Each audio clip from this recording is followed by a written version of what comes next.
heard you want to be a speaker. Yes, I do. Tell me why. Make an impact, help people. Help them get out of the place that they're at to a better spot. If you existed in your life 10 years ago, what would you tell yourself? 10 years ago. That was really when a lot of the change was happening, so I think it was say yes to yourself. Take care of yourself. Trust yourself. Because we get all this noise out there with everybody else telling us to do, where we feel like they're shooting on us. Mm-hmm.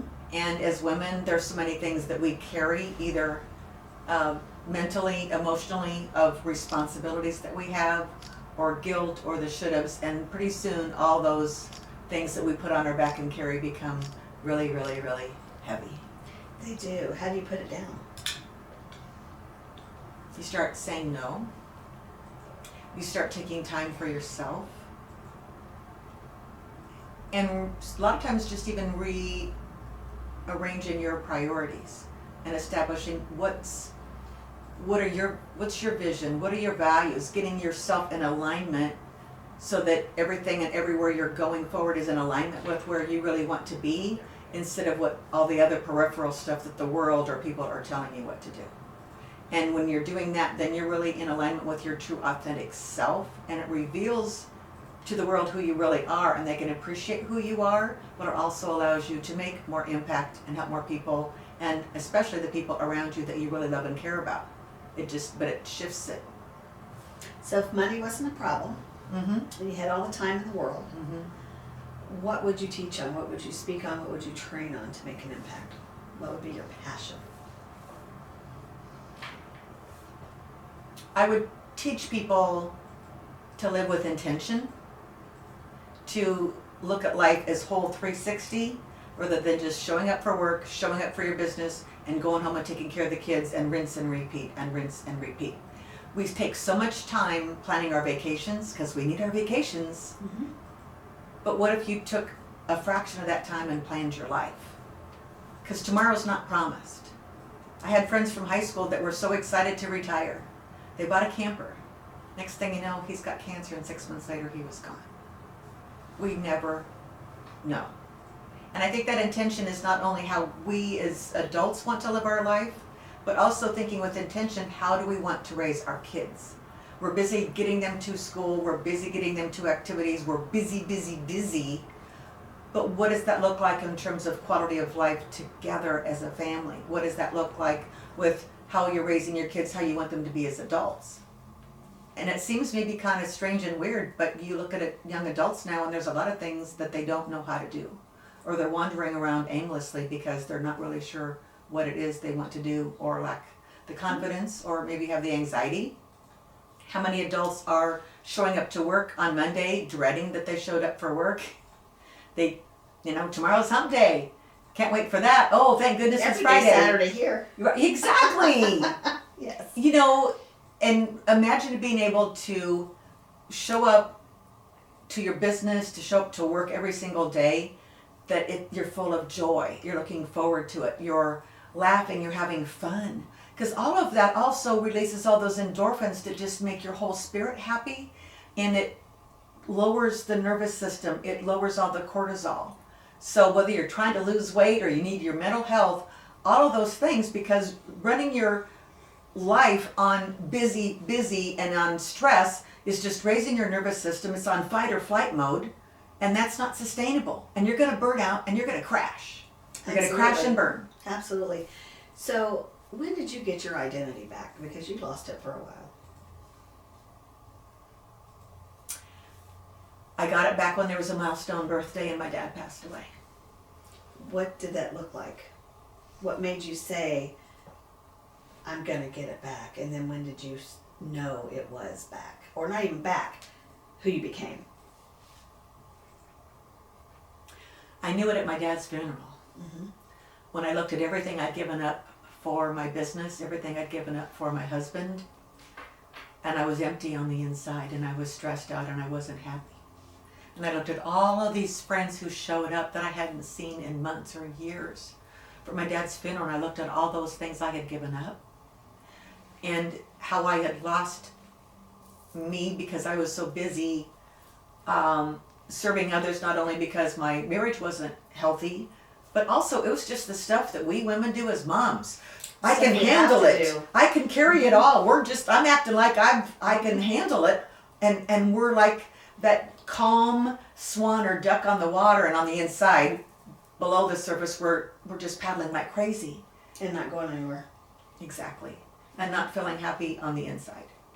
So for me, I tell people, because I get asked all the time, what is your definition of success? So my definition of success is happiness. Mm-hmm. Because no amount of money can make you happy. Does it help to get the things and make life easier? Of course, but it's not going to fulfill that happiness. 100%. How do you fulfill your happiness? I do the things that bring me joy. I look at the things that are important to me. My family, having the freedom to go and do as I choose, to be able to spend money on things that maybe I couldn't have before to bless other people, buy my daughter things, pay for her wedding, pay for vacations, but also really being to a point where now there's so much joy that I feel that I'm in a place I can be much more generous and give to others. Mm-hmm. Because when you're trying to juggle it all and fill out that stress, it's really hard to be able to give to other people because you're just trying to survive. So when I look at surviving or even success versus thriving, it's like how you feel on the inside and what you can do with and for people. So if it brings me joy, if I do it, if I don't, say no. Sometimes saying yes to yourself is saying no to others. Yeah, 100%. So you're speaking, you're out there, you're telling your story, you're helping other people to decide who they are, to find their identity, to turn their chaos into something beautiful. Right. What would you tell a Becoming the Better You stage? What would you tell that audience on some of the things to help them become the best version of themselves? Them, not wife, not mom, not husband, not them, who they are. What would the how-to be? The how-to would, first of all, take inventory. Take an inventory of all of the areas of your life, and how would you rate them on a scale of 1 to 10?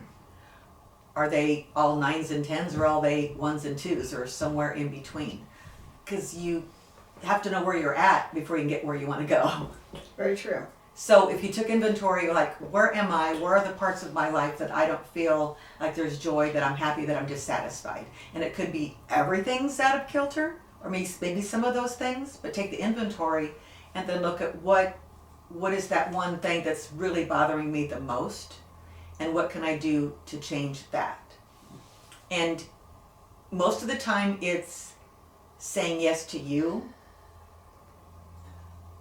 and understanding that saying yes to you is saying yes to everyone else, because you're giving them a better, happier version of you.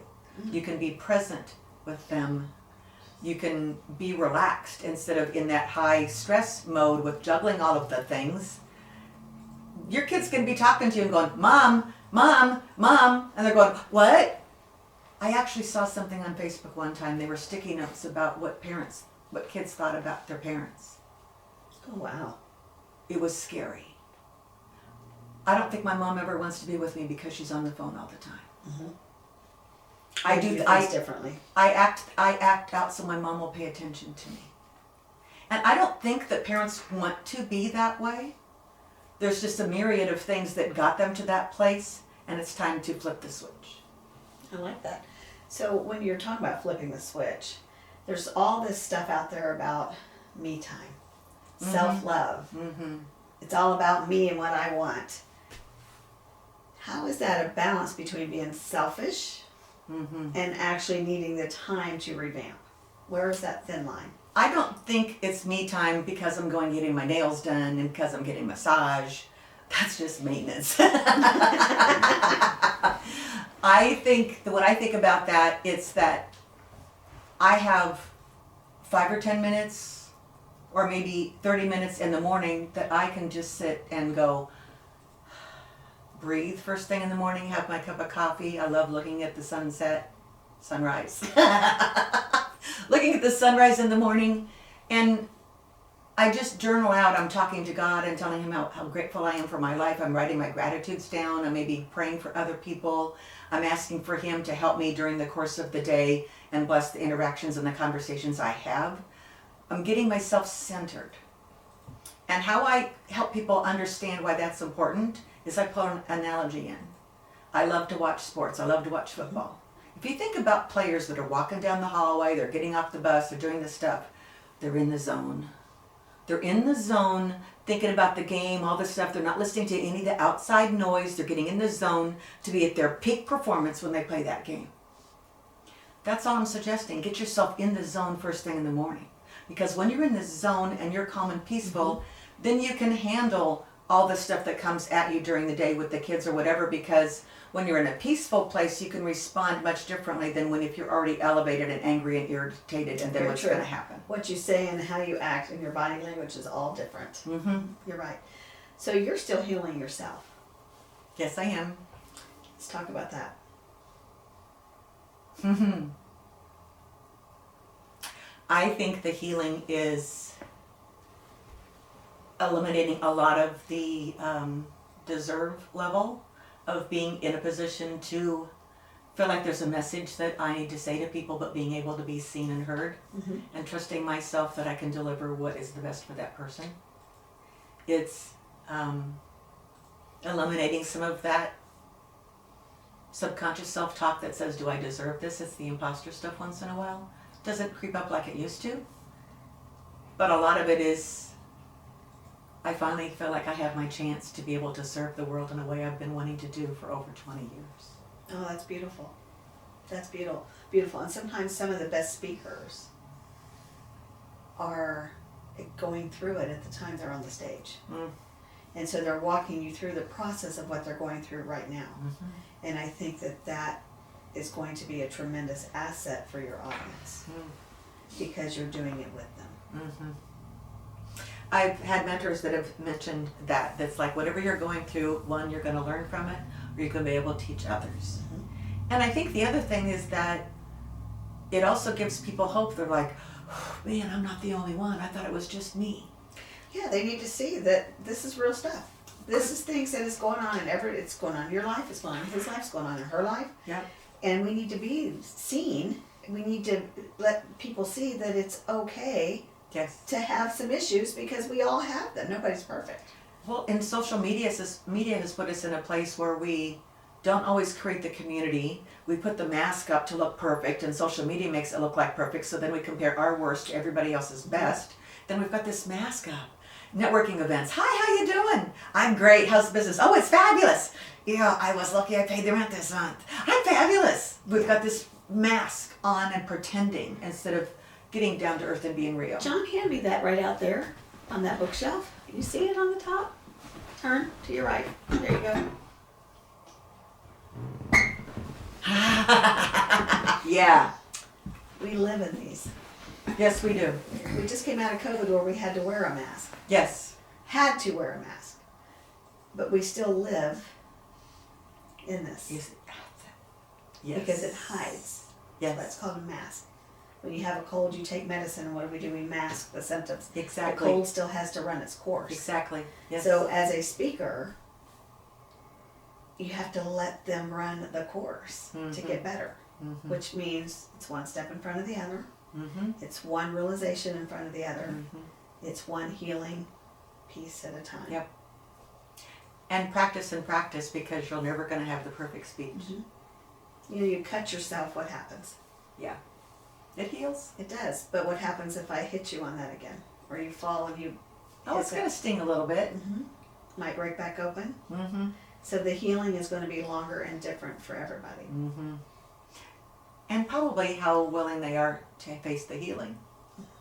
There you go. I've had some scenarios in the last few weeks where I've watched people and I'm just like, I don't get it. They can see the challenge. I think they can see the challenge right in front of them, that they were not wanting to do anything about it. And I don't get it, because I've always been one of those that if it's in front of me, I'm going to figure a way over and around and under and through and get to the next thing and get to the next thing. I thought that was normal for everybody. But I don't think everybody does it. Everybody thinks and does things differently.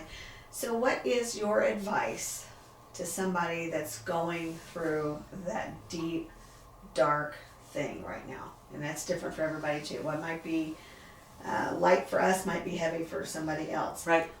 what piece of advice would you give them as the first step? Make sure you have a support system so you don't feel like you're by yourself. That's very good. There's always someone who's going to be there to support you. When I went through so many of the challenges after my dad passed away, my son was also diagnosed with type 1 diabetes. Just a lot of things happened, and I was swimming upstream to popular opinion. So if I wouldn't have had my support system, I don't know what I would have done. I had a lot of amen people in my corner. And I think the other thing that I did was I did everything I could to protect my own mental health.